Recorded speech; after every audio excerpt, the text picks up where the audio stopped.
Solids की आज की जो वीडियो है वो हम बताएंगे कि आपके जो क्यूबिक क्रिस्टल में या कोई भी जो आपके पास क्रिस्टल होगा सॉलिड का, उस पर जो आपके प्लेन्स के दो प्लेन्स के बीच का जो एंगल होगा वो कैलकुलेट कैसे करते हैं। ठीक है, एंगल बिटवीन टू प्लेन्स।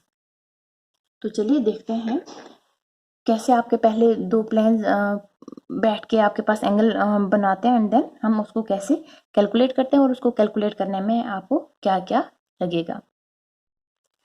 मान लीजिए आपके पास क्रिस्टल है। इस क्रिस्टल पे अगर एक प्लेन ऐसे करके आपके पास इंक्लाइन हो रहा है और दूसरा प्लेन जो है वो आपके पास ऐसे है, तो इन दो प्लेन्स के बीच कितना एंगल बन रहा है वो कैलकुलेट करने के बारे में आज हम स्टडी करेंगे। ठीक है, इन दो प्लेन्स के बीच क्या एंगल आएगा। अभी यहाँ पे तो हमें पता चल रहा है कि यहाँ पे जो एंगल आएगा वो कितना आएगा, 90 डिग्री होगा। ठीक है, क्योंकि ये इजी है।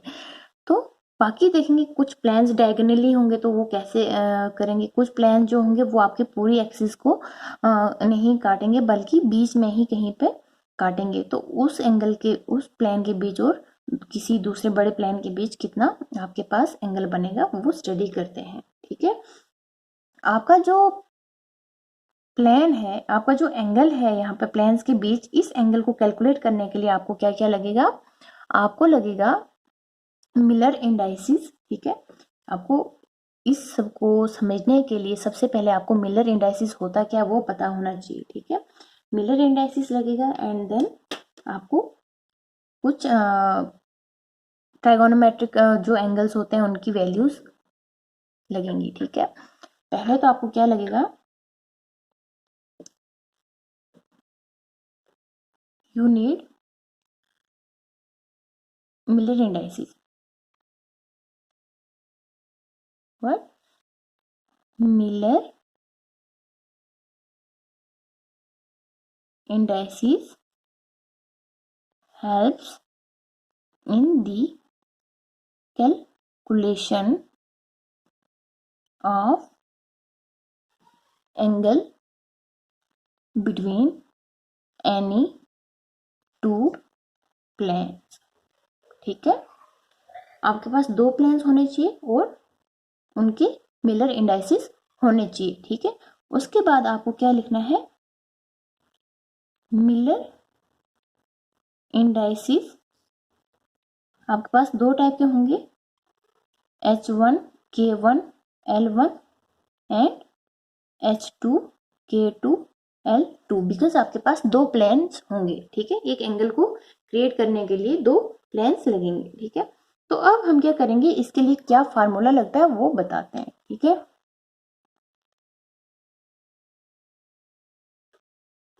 इसके लिए आपको फार्मूला लगेगा cos theta is equal to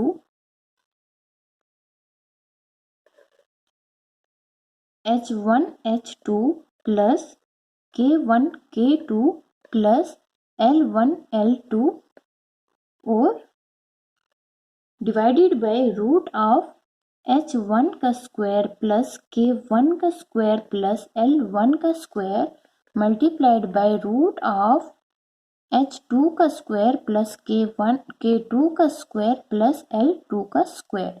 तो ये आपके पास फार्मूला है जो हेल्प करेगा आपके एंगल को कैलकुलेट करने में।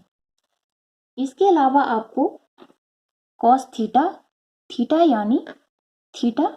यानी एंगल, आपका जो एंगल है उसकी वैल्यूज आपको पता होनी चाहिए। जैसे कि अगर आपके पास 20 डिग्री है तो उसकी वैल्यू आपको पता होनी चाहिए 25। ये कुछ वैल्यूज हैं जो आपको लर्न करनी पड़ेंगी cos थीटा की। किसकी?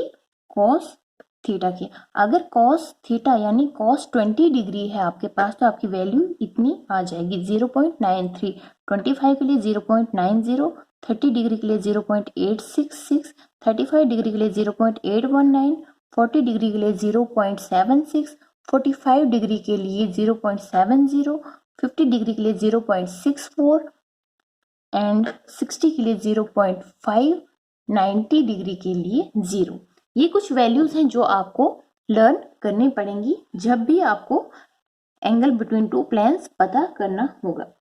चलिए अब हम क्या करेंगे, कुछ एग्जांपल्स लेंगे और हम क्या करेंगे, उनके एंगल्स को कैलकुलेट करेंगे। ठीक है, जैसे मैंने आपको ये यहाँ पे जो एग्जांपल दी थी, हम इसी का एंगल 90 डिग्री आता है कैलकुलेशंस के हेल्प से कि नहीं वो पता करेंगे एंड हम एक और एग्जांपल लेंगे। आपके पास दो प्लेन्स हैं, एक अपर वाला और एक फ्रंट वाला। ठीक है, इसको आप नाम दीजिए ए और इसको आप नाम दीजिए बी प्लेन। ठीक है, मैंने आपको कहा कि जब आप एंगल पता करते हैं तो उसके लिए आपको क्या होना चाहिए पता, इनकी मिलर इंडाइसिस। ठीक है, तो इस प्लेन के लिए आपके पास मिलर इंडाइसिस आएगा 0, 0, 1। ठीक है, मिलर इंडाइसिस में हम क्या करते हैं, कॉमास का यूज नहीं करते हैं। ठीक है, क्या आएगा 0, 0, 1 और बी के लिए आपके पास आएगा 1, 0, 0।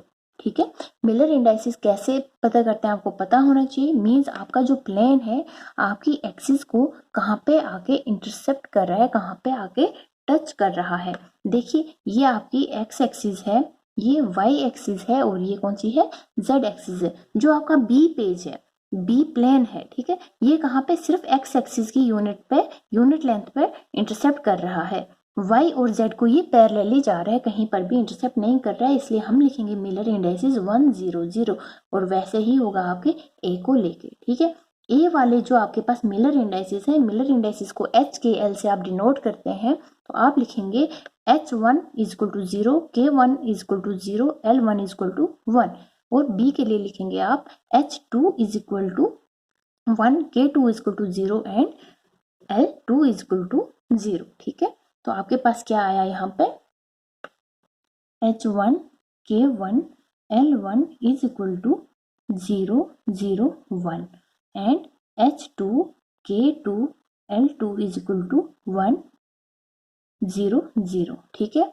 अब आप क्या करेंगे, इनको अप्लाई करेंगे फार्मूलाज में। ठीक है, क्या करेंगे, अप्लाई करेंगे अपने फार्मूला में। ठीक है, तो यहाँ पे आप लिखते हैं cos theta is equal to, पहले फार्मूला लिखिए h1 h2 plus k1 k2 plus l1 l2 root of h1 का स्क्वायर प्लस k1 का स्क्वायर प्लस l1 का स्क्वायर मल्टीप्लाइड बाई h2 का स्क्वायर प्लस k2 का स्क्वायर प्लस l2 का square. ठीक है, यूज कीजिए आप इन वैल्यूज को इस फार्मूला में। ठीक है, तो आपके पास cos थीटा आएगा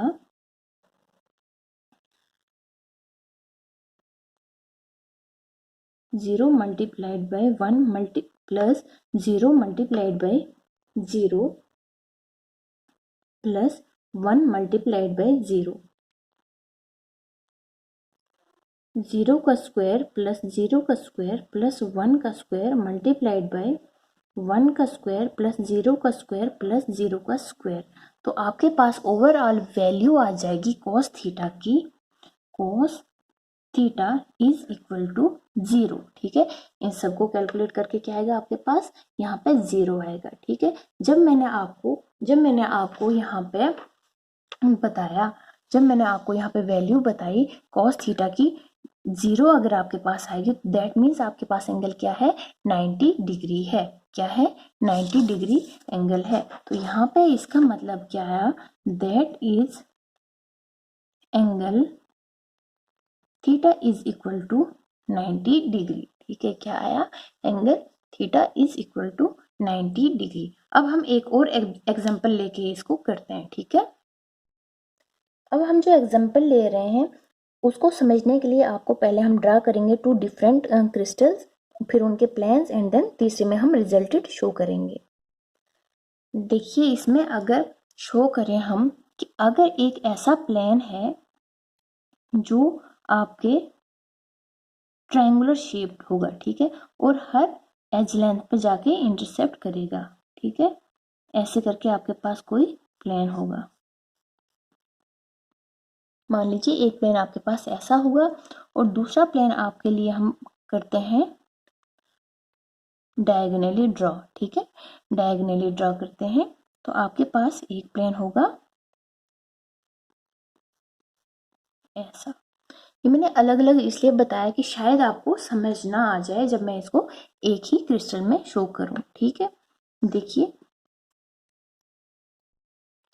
तो ये आपके पास यहाँ पे क्या बताया मैंने, अलग अलग पहले दिखाया आपको कि प्लेन एक तो आपका ये ट्रायंगुलर प्लेन होगा जो हर कॉर्नर पे टच कर रहा है, और दूसरा डायगोनल प्लेन होगा। ठीक है, वो मैंने यहाँ पे आपको अब कंबाइन शो किया। ठीक है, यहाँ पे समझ नहीं आ रहा होगा आपको एंगल कैसे बन रहा है। देखिए आपके पास एक तो ये होगा, ठीक है, तो एक प्लेन का ये कॉर्नर है और दूसरा प्लेन यहाँ से है। ठीक है, तो अपर वाली सरफेस से ये दूसरे एक दूसरे से बहुत दूर है। क्या है, बहुत दूर है। लेकिन जैसे ही आप इसकी लोअर साइड पे जाएंगे, इस वाली जगह पे जाएंगे, तो दोनों एक दूसरे के साथ टच में होते हैं। ठीक है, मान लीजिए आपके पास एक प्लेन तो आपके पास ऐसे शो हो रहा है। ठीक है, एक प्लेन आपके पास कैसे शो हो रहा है, ये शो हो रहा है, और दूसरा प्लेन आपके पास शो हो रहा है ये ट्रायंगुलर शेप। ठीक है, जिसको मैंने पेंसिल से ड्रॉ किया हुआ है।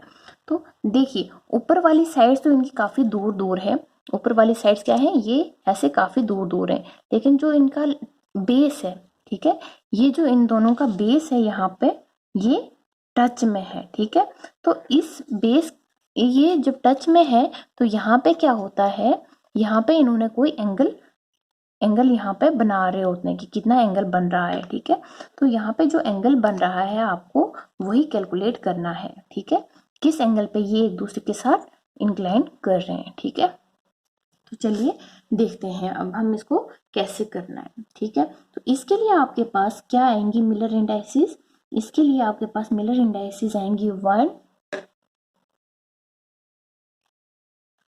1 1, और इसके लिए आपके पास मिलर इंडाइसिस आती हैं 1 1 0, बिकॉज ये हर एक्सिस पे यूनिट एज लेंथ पे जाके इंटरसेक्ट कर रही है, लेकिन यहाँ पे एक्स एक्सिस को इंटरसेक्ट कर रही है।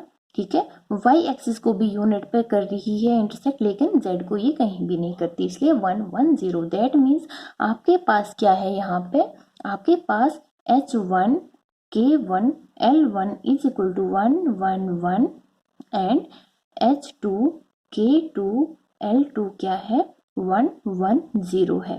इसको अब क्या करेंगे, हम अप्लाई करेंगे फार्मूला में।